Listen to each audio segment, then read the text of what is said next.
आप इतने प्रेम से समझाते हैं, पर मुझ अज्ञानी के पल्ले कुछ भी नहीं पड़ता। वैसे वेद, पुराण, गीता इत्यादि सब मेरी समझ में आ जाते, फिर आप क्यों समझ में नहीं आते? पहली तो बात, अज्ञानी तुम नहीं हो। वेद, पुराण, गीता इत्यादि सब तुम पढ़ चुके हो। तुम और अज्ञानी विनम्रता बस कह रहे हो कि तुम अज्ञानी हो। हम विनम्रता बस बहुत सी बातें कहते, उनको सच्चा मत मान लेना।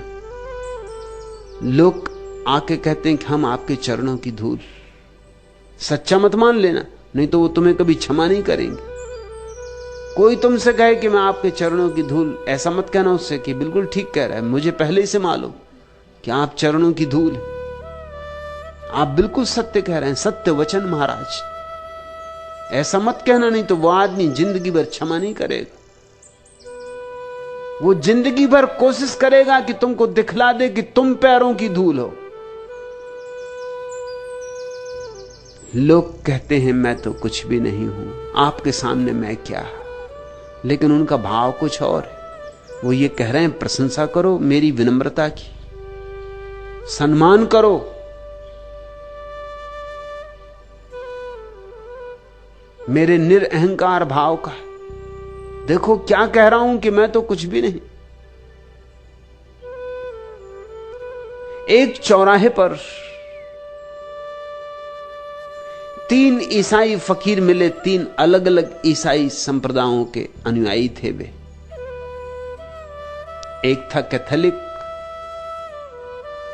उसने कहा कि जहां तक ज्ञान का संबंध है, हमारे आश्रम वासियों का कोई मुकाबला नहीं। हमारे आश्रम की सारी साधना ही ज्ञान साधना है। जैसे शास्त्रज्ञ हमारे आश्रम ने पैदा किए और किसी आश्रम ने पैदा नहीं किए। इस बात को तो स्वीकार दुश्मनों को भी करना पड़ेगा। दूसरा था प्रोटेस्टेंट। उसने कहा यह बात ठीक है, शास्त्रों में हमारी बहुत गति नहीं, हमारी बहुत रुचि भी नहीं। शास्त्रों में धरा क्या है? हमारा जोर तो त्याग पर है। त्याग ही असली धर्म है।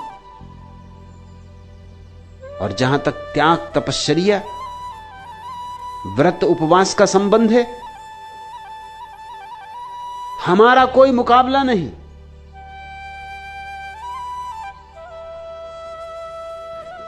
तीसरा, ईसाइयों का एक संप्रदाय है ट्रेपिस्ट।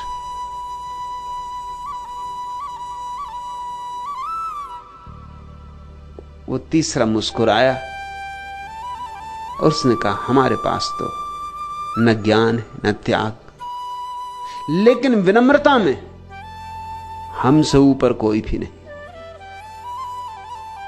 विनम्रता में हमसे ऊपर कोई भी नहीं। विनम्रता में हमारा कोई मुकाबला नहीं। विनम्रता में हमसे कोई ऊपर नहीं, ऐसी बात तो फिर विनम्रता भी अहंकार की ही घोषणा हो गई। फिर तो विनम्रता भी अहंकार का ही आभूषण हो गई। फिर तो विनम्रता अहंकार का नया बचाव हो गई, नया छिपाव हो गई। और सबसे सुंदर छिपाव, दिखाई ही नहीं पड़ेगा। अहंकार ऐसा छिपा, अब तुम इसे पकड़ ही नहीं पाओगे, ऐसा सूक्ष्म हो गया। स्वरूपानंद, ऐसा तो कहो ही मत कि मैं अज्ञानी हूं। अज्ञानी होना आसान मामला नहीं। अज्ञानी होना बड़ी साधना है।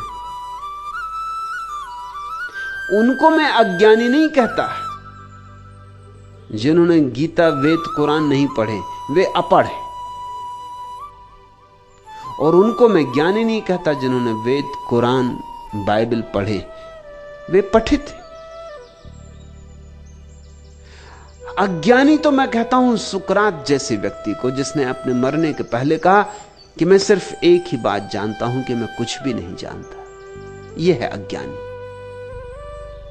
मगर ऐसा अज्ञान ही तो ज्ञान का पहला चरण है, जो ये कह सके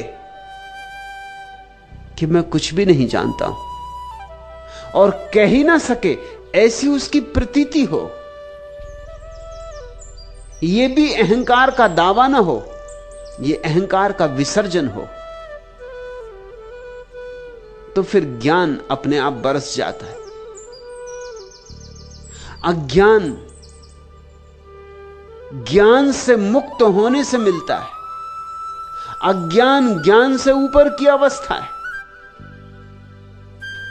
उपनिषद ठीक कहते हैं, उपनिषदों में एक बहुत अद्भुत वचन है, जैसा दुनिया के किसी शास्त्र में कहीं भी नहीं। उपनिषदों में एक वचन है कि ज्ञानी तो भटकते ही हैं, अज्ञानी तो भटकते ही हैं, लेकिन ज्ञानी और महा अंधकार में भटक जाते। अज्ञानी भटकते ही तो समझ में आने वाली बात है। सभी साधु संत पंडित पुरोहित कहते हैं अज्ञानी भटकते, लेकिन उपनिषद कहता है कि ज्ञानी तो और महा अंधकार में भटक जाते। कौन ज्ञानियों की बात हो रही? पांडित्य, थोथा, उधार बासा। तुम पढ़ लेते होगे वेद पुराण गीता और समझ भी लेते होगे, लेकिन जब तुम वेद पढ़ते हो तो तुम वेद के ऋषियों को समझ सकते हो? वेद के ऋषियों को समझने के लिए वेद के ऋषियों की चेतना चाहिए, उनके साक्षी का अनुभव चाहिए। उनकी ऋचाएं समझने के लिए ऋषि हुए बिना और कोई उपाय नहीं। क्या समझोगे तुम वेद को? स्वरूपानंद तुम वही समझ लोगे जो तुम समझ सकते हो। ऋषियों ने क्या कहा है उसकी तो तुम्हें झलक भी ना मिलेगी। तुम अपने ही अर्थ निकाल लोगे, और कुछ संभव भी नहीं। तुम सोचते हो 10 लोग वेद को पढ़ेंगे तो एक ही अर्थ निकालेंगे? 10 अर्थ निकालेंगे। गीता पर 1000 टीकाएं। या तो कृष्ण का मस्तिष्क खराब था कि 1000 अर्थ,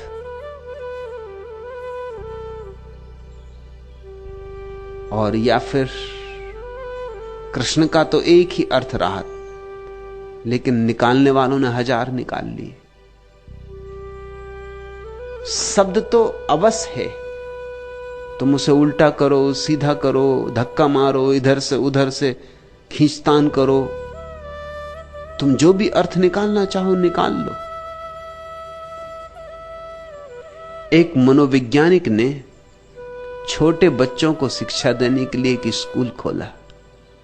उसका विचार था कि बच्चों को उनकी गलती पर दंड नहीं मिलना चाहिए, इससे उनकी प्रतिभा नष्ट होती।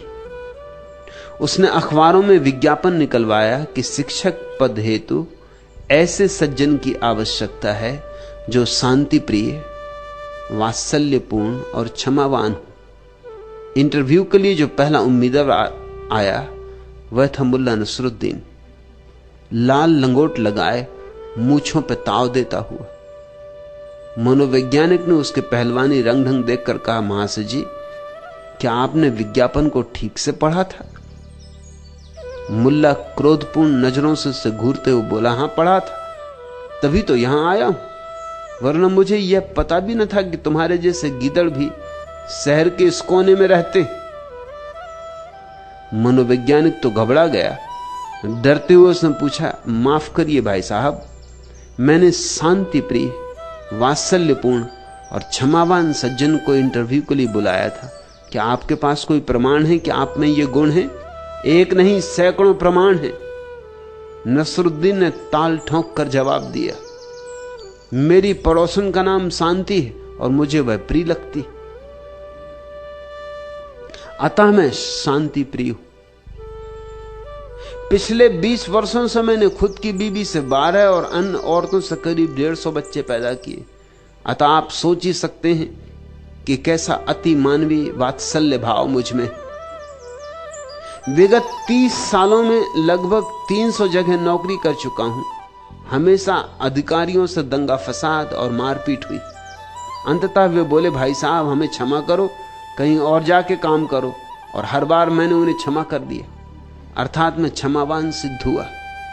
और रही सज्जन होने की बात, तो सुन बे मरियल चूहे, यदि मैं सज्जन न होता तो प्रमाण पूछने के दुस्साहस पर अब तक तेरी टांगे न तोड़ देता। अर्थ तुम क्या लगाओगे? अर्थ तुम कैसे लगाओगे? अर्थ तो तुम्हारे होंगे। वेद तो जरूर पढ़ोगे, मगर वेद के बहाने अपने को ही पढ़ोगे। किताबें तो दर्पण, तुम्हारे चेहरे तुम्हें दिखा देंगी। मैंने सुना कि मुल्ला नसरुद्दीन को रास्ते पर चलते हुए एक आईना मिल गया। उसे आईना पहली दफा मिला, उसने आईना नहीं देखा था। उठा के आईना देखा, अरे उसने कहा, बड़े मियां ये तो मेरे पिताजी की तस्वीर है। ये तो मैंने कभी सोचा नहीं था कि पिताजी ऐसे शौकीन थे कि तस्वीर भी उतरवाएं। अच्छा हुआ मिल गई। घर में कोई तस्वीर भी नहीं पिताजी की। पिताजी तो चल बसे, संभाल के रख लूंगा। संभाल के ले आया।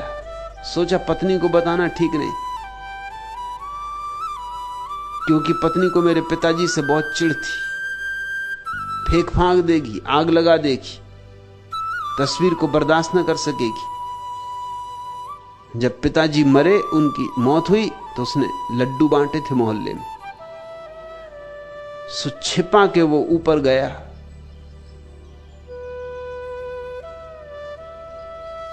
एक पिटारी में उसने आईने को छिपाने की कोशिश की, लेकिन पत्नियों से कोई पति कभी कुछ छिपा पाया? अब तक तो ये नहीं हुआ। सदियां बीत गईं, मगर कोई पति पत्नी से कुछ नहीं छिपा पाया। हर पति छिपाने की कोशिश करता है, हर पति पकड़ा जाता है।